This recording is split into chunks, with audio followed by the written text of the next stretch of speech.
Okay sir, stock specific कोई strategy इस समय शेयर करना चाहेंगे? सर मैं एबीबी के ऊपर मेरा कल से ध्यान है, ऑलरेडी बढ़ चुका है। तो वो एक स्टॉक था। मैं थोड़ा बैंक्स ऑटो के अंदर मैं थोड़ा कॉशन व्यू रखूंगा कि मुझे जाना नहीं है। घूम फिर कर एक बात आती है दिमाग में कि क्यों ना हम लोग डीएलएफ और गोदरेज प्रॉपर्टीज ये सारे रियल एस्टेट के स्टॉक्स में जाए, पर ये कहीं ना कहीं को रिलेटेड है। मैं एग्रेसिव बाइंग की सलाह नहीं दूंगा, but I would definitely recommend into a sugar stock की मूव काफी अच्छी हुई है। एंड इतने ड्रॉप डाउन के अंदर भी शुगर सस्टेन रहा हुआ है। इथेनॉल की, शुगर की और ये सारी स्टोरी पिछले साल से हम लोग डिस्कस करते आ ही रहे हैं। तो मुझे लगता है कि बलरामपुर चीनी should be the stock for the best buying. और दूसरा जो स्टॉक है वो एक अपॉर्चुनिटी। दूसरा द्वारकेश। जी जी जी सर, आपने पहले ही निकाल के रखा हुआ था और उसी के ऊपर ध्यान था। मैं राजेश राजश्री शुगर पे मैंने कल 2 दिन पहले मेरी बाई कॉल थी 55 रुपए में, पर वो ऑलरेडी काफी बढ़ गया है सर। एक ही दिन में कल ही उसने 20% का अपर सर्किट लगाया है, तो मुझे वो ठीक नहीं लग रहा है कि वो इतना बढ़ने के बाद में दूं। लेकिन बलरामपुर चीनी जैसे फ्रंट लाइन स्टॉक है चीनी सेक्टर के अंदर, कंपनी का परफॉर्मेंस सबसे बढ़िया है, टेक्निकल्स काफी शानदार है। और मुझे लगता है कि 390 की लेवल से, मतलब यही इस रेंज में ये बाय करना चाहिए। डीप डाउन अगर आता है यहाँ पर तो 365 370 के रेंज में थोड़ा सा ऐड करना चाहिए। 340 का स्टॉप लॉस रखिए इसके अंदर, और आने वाले समय के अंदर एक अच्छी खासी रैली हम लोग इसके अंदर एंजॉय करते हुए देखेंगे। 520 और 580 के ऐसे 2 टारगेट हम लोग देखने मिल सकते हैं, जो कि शॉर्ट टर्म के टारगेट है सर। जी, द्वारकेश में भी कुछ स्ट्रेटजी बता सकते हैं क्या? लेवल तो एक बार। जी जी सर, 104.90 रुपए के आसपास है, थोड़ा 107 मैं से नीचे चार्ट आया निकाल ही है। दिया हूँ अपॉर्चुनिटी है, यहीं पे ऐड करें या रुकना है? सर। डेफिनेटली ये एक बाइंग बेट ही बनेगी सर यहाँ पर। और थोड़ा सा ऊपर जाने के बाद में हर एक सेक्टर के अंदर एक प्रॉफिट बुकिंग आती है, जो कि एक स्टैंडर्ड प्रॉफिट बुकिंग है, हेल्दी प्रॉफिट बुकिंग जिसको हम बोल सकते हैं। तो ये हेल्दी करेक्शन नहीं है, ये हेल्दी प्रॉफिट बुकिंग है।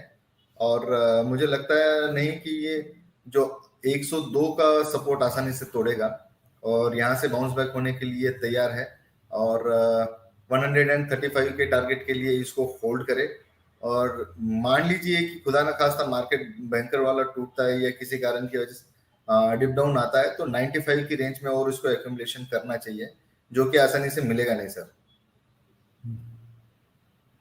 जी, तो ये है स्ट्रेटेजी। द्वारकेश शुगर पे भी और बलराम चीनी पे भी लेवल्स मिलती हैं। ठीक है, कुछ और ऐड कर रहे थे क्या पंकज जी, या कुछ इसी में नहीं बता सर, रहे थे? मैं थोड़ा इनफैक्ट मैं आज सोच के आया था, मतलब लास्ट वीक में ही जब बात हो रही थी आपसे, तभी मैं 2 स्टॉक देना सोच ही रहा था।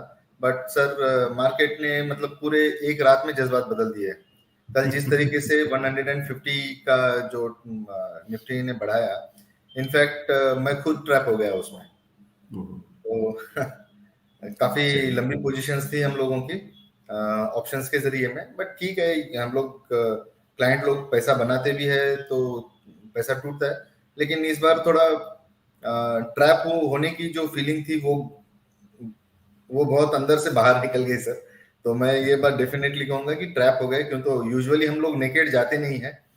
कल जिस तरीके से क्लोजिंग दिया और डेटा जिस तरीके का पॉजिटिवनेस दिखा रहा था, उसको देखकर तो ऐसे लग रहा था कि चलो एक बेट तो लिया जा सकता है ओपनिंग के अंदर। अगर ना भी हो तो फ्लैट ओपनिंग निकलेगी।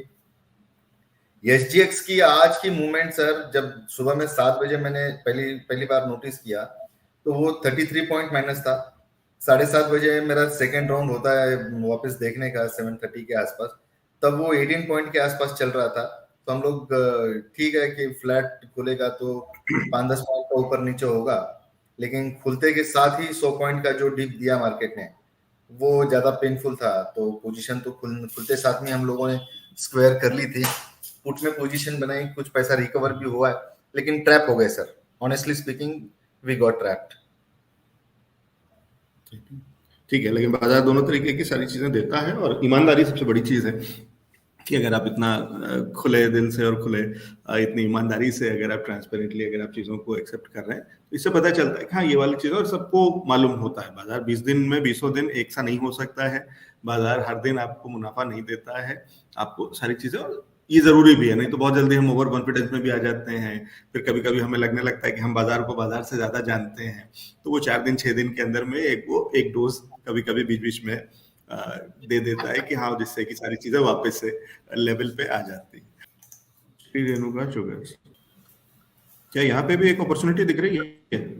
सर ये पर्टिकुलर देखिए सर, ये शुगर सेक्टर स्टॉक ऐसा है, मतलब कोई कंपनी के लिए एक डेफिनेट स्ट्रेटेजी बन नहीं सकती है, क्योंकि तो फ्रंट लाइन में नहीं है। रेणुका शुगर्स अपनी लो से काफी हद तक बढ़ चुका है स्टॉक है। अगर जिनके पास में रेणुका शुगर्स हैं, वो मुझे लगता है कि यहाँ से एक्यूमुलेट ना करे। अगर इनको एक्यूमुलेशन ही करना है तो द्वारिकेश और बलरामपुर चीनी जैसे स्टॉक्स के अंदर जाए, जो ऊपर की लेवल में फंसे हुए हैं, वो होल्ड करे पोजीशन को, क्योंकि तो सेक्टर का मूवमेंट बहुत बढ़िया लग रहा है सर। डेफिनेटली इसके अंदर मैं फ्रेश बाइंग की सलाह तो नहीं दूंगा, लेकिन यस, अगर आपको स्टॉक खरीदना है एंड प्रेफरेंस आपका रेणुका शुगर में है, तो गो फॉर द द्वारिकेश और गो फॉर बलरामपुर चीनी। हाई बीटा काउंटर्स हैं, अच्छे चलेंगे, और चलते हैं तो बहुत अच्छे वाले चलते हैं। बलरामपुर चीनी को तो देखने का काम ही नहीं है सर। मुझे लगता है कि आने वाले टाइम में 520 580 का टारगेट लगाने के लिए रेडी है, बशर्त आपको थोड़ा समय गुजारना होगा उसके साथ में 6 महीने के आसपास। इन टर्म्स ऑफ परसेंटेज की बात करेंगे तो काफी लंबा चौड़ा परसेंटेज हो जाता है सर वो।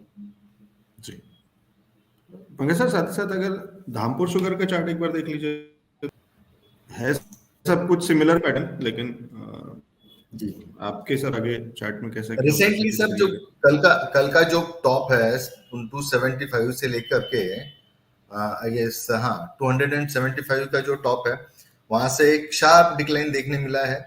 इनफैक्ट कल क्लोजिंग के टाइम पे एक आधे पौन घंटे 1 घंटे के जो आखिरी 1 1.5 घंटा था, उसके अंदर भी एक अच्छा खासा कंसोलिडेशन दिखाया हुआ था, लेकिन आज ओपनिंग में थोड़ी सी हालत खस्ता हुई है। मुझे लगता है कि ये अपने वीकली रेजिस्टेंस के ऊपर ट्रेड कर रहा है, और ये 350 की रेंज ही इसका एक स्ट्रॉन्ग सपोर्ट बनेगी। रेजिस्टेंस ही सपोर्ट हो गया है, तो मुझे नहीं लगता है कि यहाँ से बहुत ज्यादा गिरावट होगी यहाँ पे। दूसरी एक बात है जो इसका मेजर कंसर्न है कि शुगर ये स्टॉक्स के अंदर volumes right from the beginning बहुत कम देखने मिलते हैं। मैं ये स्टॉक को मतलब 2 डिजिट में है तभी से मैं देख रहा हूँ, तभी से मैं ट्रेड कर रहा हूँ इसमें। हिलता नहीं था महीना महीना 2 महीना स्टॉक, बिल्कुल मतलब ₹1 ₹2 भागने के लिए भी बहुत मुश्किल होता था इसमें। लेकिन तभी भी वॉल्यूम के कंसर्न्स थे, आज भी वॉल्यूम के कंसर्न्स है। फ्रेश बाइंग कर सकते हैं जो कि रिस्क टेकर प्लेयर्स हैं, लेकिन जो टॉप 2 पिक मैंने आपके शो के दरमियान में सुझाए हुए थे, तो better to go with Balrampur Chini and Dwarikesh sugar. जी, तो शुगर सेक्टर में कहाँ जाना चाहिए, किन स्टॉक्स में ज्यादा अपॉर्चुनिटी, बेटर अपॉर्चुनिटी है, वो बताते चल रहे हैं सर।